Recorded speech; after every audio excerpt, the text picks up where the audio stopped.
Throwaway account because my main has friends and family on it. I guess I never thought I'd be the kind of guy to come here asking for advice, but here I am. I'm 38, married to Marilyn Monroe. Not the real one, obviously. I mean, she thinks she is. That's what her Instagram says in her bio, a modern-day Marilyn kiss mark. And I used to think it was cute. Quirky. She had the look, the walk, the red lipstick, the breathy voice. And honestly, I liked it at first. We've been married for 6 years. Dated for 2 before that. She's 34 now, works in marketing. Well, she calls it branding. I think that just means taking selfies in hotel lobbies and posting them with captions like, "Rise and grind sparkles." I work in HVAC, so my days start at 6 a.m., and I come home covered in sweat and insulation dust. She used to be waiting for me in one of her silk robes, martini glass in hand. These days, she's usually out networking with some influencer crowd or half asleep with one of those true crime podcasts blasting in the background. We started off good. Like, really good. She was electric, spontaneous, full of life. She had a rough childhood, don't we all? Said she reinvented herself to survive. I respected that. I thought I got it. She made everything exciting, trips, nights out. Even fights had that wild energy to them that kind of made up afterwards feel like a movie scene. But about 9 months ago, I noticed things shifting. It started small, phone always on silent, flipped over on the table. New passwords I wasn't told about. She suddenly hated being touched. Said she was touched out from work or yoga class or God knows what. Started coming home late, saying she had strategy meetings that involved cocktails and rooftop bars. And she kept name-dropping a guy named Jordan. First it was casual. Jordan said this. Jordan thinks that. I thought he was just another guy in her digital circle. But I swear, every time she said his name, her lips curled just a little. Anyway, I'll stop there for now. I don't want to info dump too hard in the first post. Part 2 is where the weird stuff really starts happening, including how I accidentally stumbled onto her second phone. Yeah, you read that right. Let me know if y'all want me to keep going. Alright, so like I mentioned, things were already off. We were barely talking. Sex? Non-existent. Intimacy? Only when her influencer friends were around and she wanted to play the role of devoted wife. She'd smile, kiss my cheek, make a toast to hardworking men, and I'd sit there like a prop in her personal brand. Then came the phone. So I was looking for my Bluetooth earbuds one morning. I leave for work early, around 5:45. She was still asleep, hair-wrapped, drooling on that overpriced silk pillowcase she insists is anti-aging. I checked under the bed, behind the nightstand, the couch cushions, nothing. I was about to give up when I thought, maybe they slid behind the dresser. I pulled it out, and there it was. A rose gold iPhone wedged between the wall and dresser leg. Cracked screen, no case, screen smudged to hell. My stomach dropped. Because she only owns one phone, a black iPhone Pro she guards like it's a bomb detonator. This one? I'd never seen it before. At first, I didn't even want to touch it. Like it was glowing radioactive or something. But I'm not stupid. I picked it up, turned it over, and to my surprise, it wasn't locked. No passcode. I wish I could tell you I hesitated. I didn't. My thumb moved on its own. Open messages. First one, Jordan cocktail glass. His name was saved with a martini emoji. Real subtle. I opened their thread, and yeah, it was worse than I imagined. Flirty messages. Nudes, hers, not his. Voice notes saying she missed him. Talk about last night and can't wait to see you again. One message, burned into my brain forever, said, I wish I could fall asleep next to you every night instead of pretending with him. I felt like I'd swallowed a mouthful of battery acid. I sat down right there on the floor, holding that little piece of hell in my hand, staring at messages that sounded like they came out of some torrid soap opera. Only it was my life. My wife. And it got worse. Because I realized this wasn't a fling. It was a relationship. There were photos. One where she's holding his face in both hands, forehead to forehead. Another where he's kissing her shoulder in a dim-lit room I didn't recognize. Dates, timestamps, locations, one of them taken on the same night she told me she was helping her cousin move. I didn't know whether to scream or throw up, but I couldn't confront her yet. I needed more. So I put the phone back where I found it. Didn't say a word. Went to work like a robot. Fixed a broken AC unit for a sweet old lady while pretending my life wasn't crumbling like a sandcastle under a tsunami. When I got home that night, the phone was gone. She must have noticed. She must have known. But she said nothing. Made dinner, shrimp risotto, kissed me on the cheek, called me babe, and asked if I liked her new robe. I told her it looked expensive. She winked and said, "Don't worry. I didn't use our money." And I sat there thinking, whose money did you use, Marilyn? So yeah, after finding that second phone and reading those messages, my brain wouldn't shut off.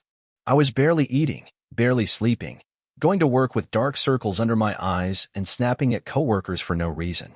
I became that guy who stares blankly at the TV while his wife posts selfies from the bathroom captioned, "Marilyn Energy Rose." Meanwhile, she's probably texting Jordan under the table. But I didn't say anything. Not at first. I wanted her to feel safe. I needed her to keep slipping up so I could gather more, not because I didn't already believe it, but because I knew the second I confronted her, she'd try to gaslight me into thinking I was crazy. And boy, did she deliver. The confrontation happened 3 nights later. We were watching some true crime doc she loves, something about a wife killing her husband with antifreeze, which, in hindsight, was pretty on the nose. She was scrolling her phone the whole time, that smirk on her lips like something was so funny. I paused the show. She looked up. "What?" And I said, "How's Jordan?" That wiped the smirk clean off her face. "Who?" she asked, blinking like she'd just woken up from a coma. I repeated it. "Jordan. You know. Martini emoji? The guy who's been inside you." Her face went pale, then red, like someone hit her with a paintball gun. "What the F*** are you talking about?" she snapped, defensive, arms crossed. I told her I found the second phone. "Read everything." She exploded. Started yelling about privacy, accused me of snooping, said I violated her space, and acted like a controlling psycho. Never once did she deny it, though. She just tried to change the subject, tried to make the issue me and my trust issues. That's when I snapped. I pulled out my phone and showed her the photos I took of her messages. Screenshotted everything before I put the phone back. She stared at the screen like it was in another language. Then she said the most insulting thing I've ever heard from another human being. It wasn't serious. It was just emotional. I only slept with him twice. I laughed. Like actually laughed. Out loud. Because the audacity? The balls it takes to say something like that and expect forgiveness? She started crying then. Real tears maybe. Or maybe just more acting. She is, after all, a modern-day Marilyn. She said she was lonely. That I wasn't emotionally available. That she felt unseen in the marriage. That Jordan listened to her and understood her brand. I asked her if her brand required her to be naked on a hotel balcony with him in Vegas. Because yes, that photo existed too. She called me cruel. I called her a liar. Then she locked herself in the bathroom and screamed that she was having a panic attack. I sat on the kitchen floor with a beer and just stared at the stove like it might give me answers. That night, I slept in my truck. She didn't check on me. Not once. Sleeping in my truck was the moment it got real. Like, really real. It wasn't just anger anymore. It wasn't even just betrayal. It was this quiet, suffocating numbness. I lay there with the seat reclined, wrapped in a blanket that still smelled like our dog, R.I.P. Buddy, staring through the windshield at nothing, just thinking. Thinking about how I'd been loving a character, not a person. Someone who posed as a dream girl on Instagram while I was funding the dream. And all I could ask myself was, how the hell did I miss it? I thought back on the last 2 years, how she slowly stopped laughing at my jokes, how she flinched when I touched her waist, how she always had her phone face down at dinner. She was unavailable. Not just sexually, spiritually. Like she wasn't even in the same marriage anymore, just pretending, like a bad actress in a low-budget marriage film. And I was the idiot clapping from the audience. The next morning, I came inside to shower and she was in the kitchen drinking matcha like nothing happened. No apology. No follow-up. She actually said, "You looked ridiculous sleeping out there, by the way." I looked at her. Really looked at her. Perfect hair, fake lashes, an $80 robe I'd bought her for Valentine's Day, and eyes so cold, they could have frozen my soul. That was the moment I realized. She didn't feel sorry. Not for cheating. Not for lying. Not for humiliating me. She felt sorry that she got caught. The rest of the day was a blur. I worked on autopilot. Every time someone said good morning or asked about my weekend, I wanted to scream. But I didn't. I smiled. I nodded. I fixed a thermostat and replaced a broken condenser unit and pretended I wasn't shattered into 500 jagged pieces. That night, she texted me, texted from the other room. "We should talk soon. I think we're both hurting." Oh, you think we're both hurting? That message told me everything I needed to know. She still wanted to play the victim. Still thought this was something we could work through, like I'd spilled wine on her rug or forgotten her birthday. But this wasn't spilled wine. This was betrayal.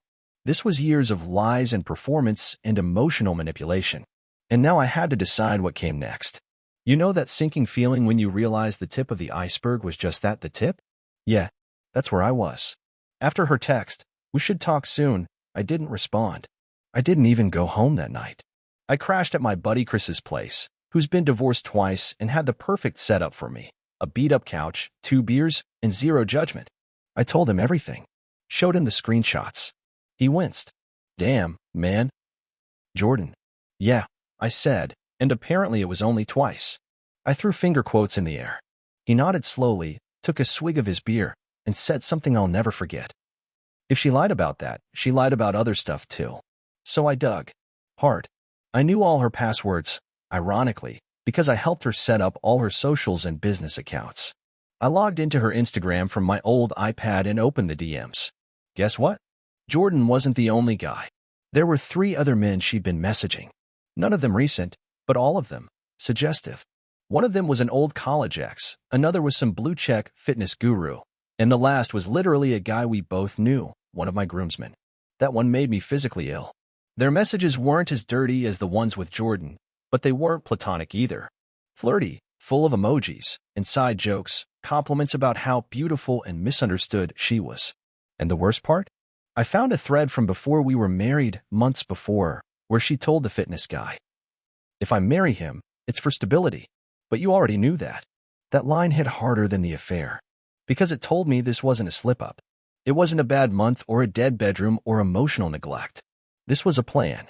I was the fallback, the sponsor, the audience member who bought front-row tickets to a show that was never written for him. My marriage wasn't in trouble. It had been a performance since day one. And the star of the show? She was just waiting for a bigger casting call. I went back home the next evening, not because I missed her, but because I needed to see her face when I laid out the entire truth. I needed to know if there was any humanity left under all the filters and fake lashes and curated boss babe captions. She was on the couch in a silk robe, watching reality TV and painting her nails like nothing had happened. Like we hadn't just watched our marriage catch fire. I didn't sit down. Just stood there in the doorway with her iPad in one hand, phone in the other.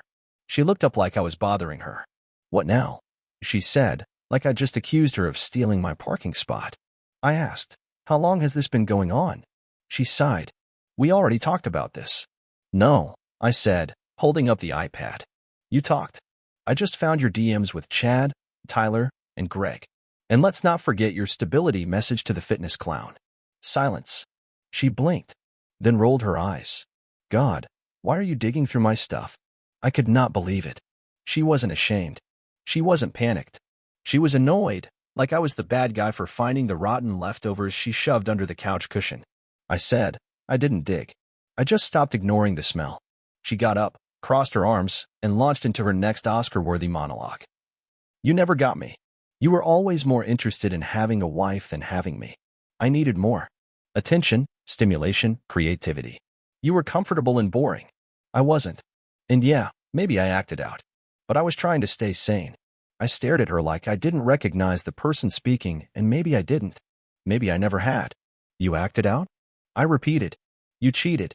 You manipulated me. You lied for years. You used me." She scoffed. "You act like I was just some parasite. You got things out of this too." That's when it hit me. She didn't think she did anything wrong. Not really. In her head, this was a trade. Her beauty and presence and brand in exchange for financial support and emotional labor. She thought she'd upheld her into the bargain. This wasn't guilt. This was business. And when I didn't meet the creative stimulation quota, she outsourced. I didn't yell, didn't cry, just stood there for a moment, feeling my chest go cold. Then I told her I was filing for divorce. She stared at me like I just canceled Christmas. "Wait, what? That's extreme, don't you think?" I turned and walked out the door. She didn't follow, not even to pretend. I stayed at Chris's again that night. He had a blow-up mattress by then and made microwave nachos, which felt like the closest thing to love I'd felt in weeks. The next morning, I made an appointment with a divorce lawyer. Not because I wanted to, but because I knew that if I waited, she'd twist the story.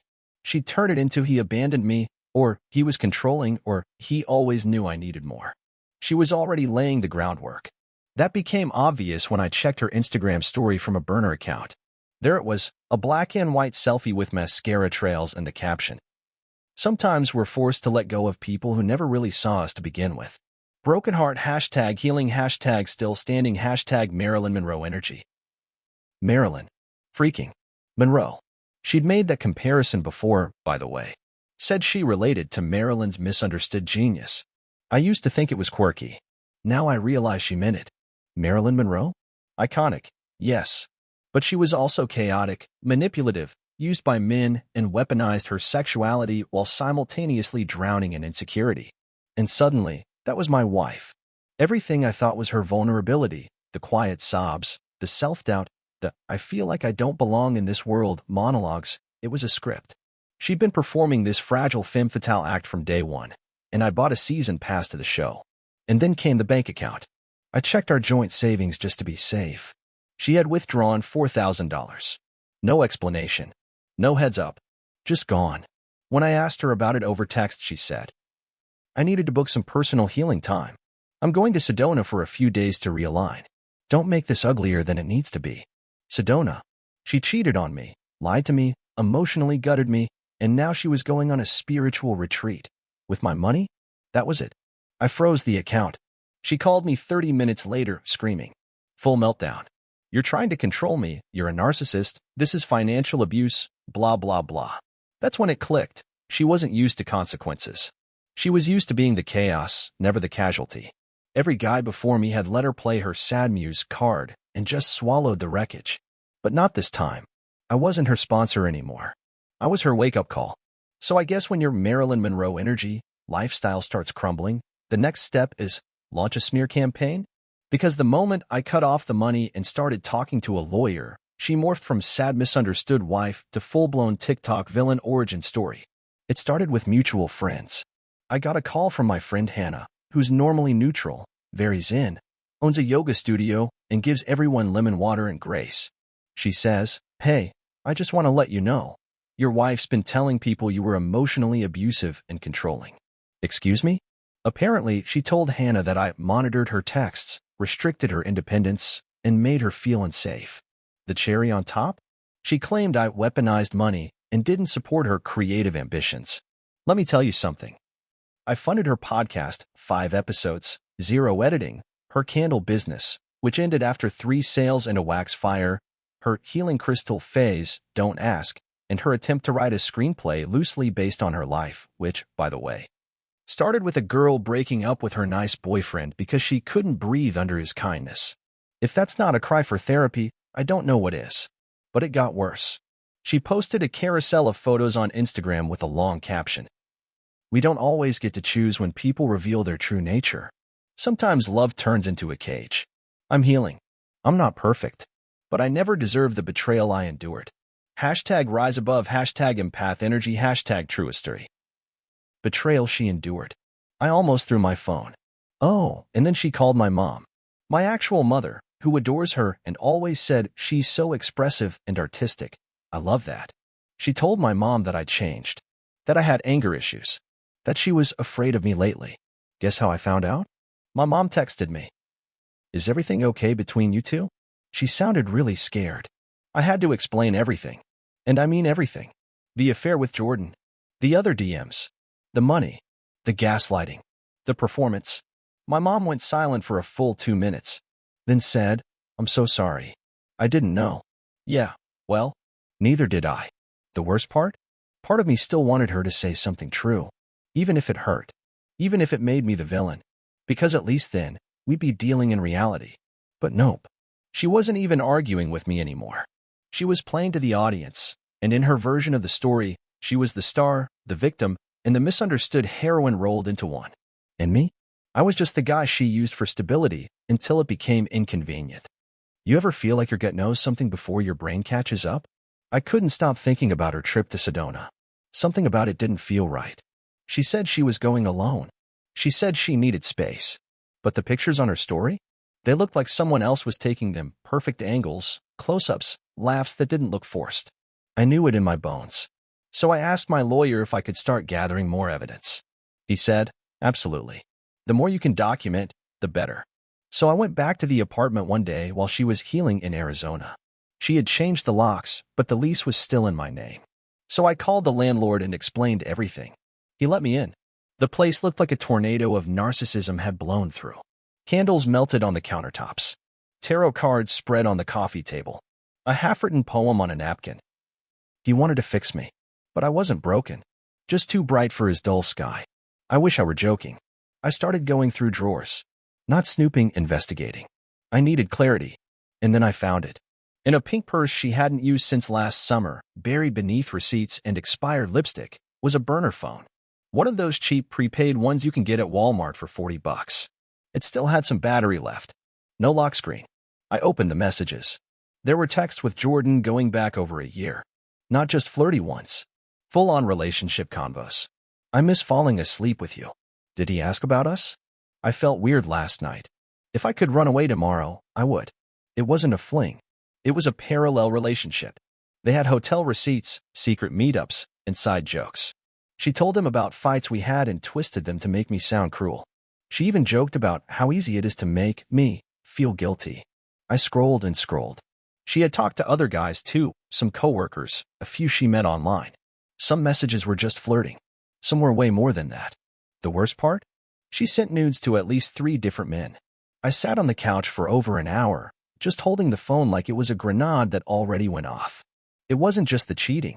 It was the planning, the effort, the whole second life. I used to wonder if I'd missed a sign, something I did wrong. But the truth? There was nothing I could have done to stop this. She didn't want love. She wanted attention, constant, endless, cheap attention. And I wasn't a husband to her. I was a prop. She got back from Sedona like she'd just spent 2 weeks starring in her own indie film. Sun hat, flowy dress, barefoot in the Uber. No luggage, just a duffel bag and a crystal hanging from her neck like it had absorbed all her lies. She walked into our apartment, yes, our, because I was still on the lease and I wasn't leaving, saw me sitting on the couch, and gave me this distant, artsy sigh. I need peace right now. Can we not do this tonight? I didn't say a word. Just reached behind the cushion and handed her the burner phone. She went white. Her mouth opened like she was about to say something, but no sound came out. I said, "You want to tell me how long this has been going on?" Silence. Then she laughed. Like an awkward, sputtering laugh that slowly melted into a groan. She collapsed into the chair across from me and muttered, "I knew I should have thrown that thing out." No apology. No denial. Just regret that she got caught. I said, "You were sleeping with him for over a year. You told him you loved him. You made fun of me to him. You sent photos to other guys. You told my mom I was emotionally abusive. And now you're sitting here acting like this is just a rough patch." She leaned forward like we were 2 friends at a cafe and said, "You were never going to understand me. Jordan saw me. He didn't box me in. You wanted a wife. I wanted to be alive." "Alive?" I said. "You lied, manipulated, cheated, gaslit me, and publicly played the victim, and now you're talking like you're some tragic main character." She shrugged. "You were too safe. Too dependable. I needed chaos sometimes." I stood up. That was the moment I knew she wasn't capable of real remorse. She didn't feel bad about what she did. She felt inconvenienced by the consequences. Before I left, I told her, "You don't want a partner. You want an audience." And I'm done clapping. Then I walked out. Didn't slam the door. Didn't yell. Just left. And for the first time in months, maybe years, I felt like me again. So, right after I left, the divorce papers went out. Pretty standard, right? But my wife? Nah. She had other plans. A couple of days after I served the papers, I get a text from an unknown number. It's her. Not the usual snarky or defensive texts. This one's different. Almost sweet. She writes, "I've been a mess. I don't want to lose you. Let's talk, please. I'm ready to change. I miss us." I stared at that message for like 10 minutes, dumbfounded. This was the same woman who told my mom I was abusive and tried to burn my reputation to the ground. The same woman who had this whole secret double life. And now she's suddenly ready to change? I called her. She sounded fragile, like a broken record replaying the "I'm sorry, I was lost" line. But here's the kicker. At the end of the call, she said something that made my blood run cold. "You know, if you walk away now, I'm going to tell the court you were the one who cheated." Wait, what? I blinked. I wasn't sure if she was bluffing or if she really thought this would work. Because she did know about the burner phone, right? The texts? The photos? But she had planned ahead. She'd started fabricating her own story, painting me as the villain, claiming I was the unfaithful one, that I'd emotionally neglected her, that I'd forced her into the affair by being distant. The audacity was staggering. I reminded her firmly, I have proof. Don't do this. She laughed coldly. You think a judge cares about proof when a woman's crying emotional abuse in front of a court? She then blocked my number. That's when I realized. She didn't want reconciliation. She wanted control. The fight wasn't over, it was just changing weapons. So, the divorce drama kicks off, and it's way messier than I expected. She's telling anyone who'll listen that I was the cheating one, painting me as some cold, uncaring jerk. My lawyer said, you have evidence, but court battles drain you, emotionally and financially. I was ready to go nuclear, release the burner phone messages, confront her publicly, prove she's the liar. But every time I thought about it, I felt exhausted, like I was sinking into a war I didn't want to fight. My friends warned me. Don't let her bait you. The more you react, the more control she gets. I realized something. This wasn't about right or wrong anymore. It was about surviving with my sanity intact. So I made a decision. I'd keep the evidence, just in case, but I wouldn't drag her through the mud publicly. Instead, I focused on me. Therapy. Running again. Rebuilding friendships. And slowly, the anger turned into clarity. Yeah, she betrayed me in ways I couldn't imagine. But letting that hatred consume me? That wasn't the man I wanted to be. The divorce happened quietly, with minimal drama. No public screaming matches. No social media battles. Just a clean break. After the divorce was finalized, it felt like waking up after a nightmare. But the room was unfamiliar. I wasn't just divorced. I was rediscovering who I was outside of that toxic whirlwind. The first few weeks were brutal. I kept replaying every moment, wondering how I missed all the signs. But then something shifted. I started running again, not to escape, but to feel alive. I reconnected with old friends I drifted from. I stopped asking, what did I do wrong, and started asking, what I want. The hardest part was forgiving myself. Not for what I did, but for staying as long as I did. For ignoring the red flags because I wanted to believe in us. I learned that sometimes love isn't enough. Sometimes people don't want a partner, they want a stage. And that's not on you. Most importantly, I learned to trust my gut. If something feels off, don't ignore it. Speak up. Protect yourself.